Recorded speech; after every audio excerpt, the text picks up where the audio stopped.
वसई विरार महानगरपालिका निवडणुकीसाठी अर्ज मागे घेण्याच्या शेवटच्या दिवशी शिवसेना उद्धव बाळासाहेब ठाकरे गटाला धक्का बसला आहे। पक्षाकडून एबी फॉर्म देण्यात आलेल्या 5 उमेदवारांनी अखेर आपले उमेदवारी अर्ज मागे घेतले। या प्रकारामागे राजकीय दबाव आणि आमिष कारणीभूत असण्याची शक्यता पक्षाने व्यक्त केली आहे।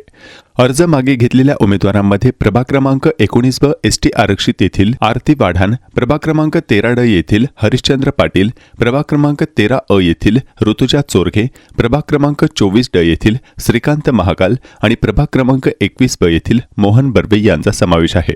विशेष म्हणजे पक्षाकडून एबी फॉर्म मिळाल्यानंतरही या उमेदवारांनी अर्ज मागे घेतल्याने राजकीय वर्तुळात चर्चांना उधाण आले आहे। याशिवाय प्रभाग क्रमांक 21 मधील अर्चना नलावडे यांचे मतदार यादीतील नाव चुकीचे असल्याने त्यांचा उमेदवारी अर्ज बाद ठरवण्यात आला। या घडामोडीमुळे शिवसेना उभाटा गट आता वसई विरारमध्ये 89 जागांवर निवडणूक लढवणार आहे।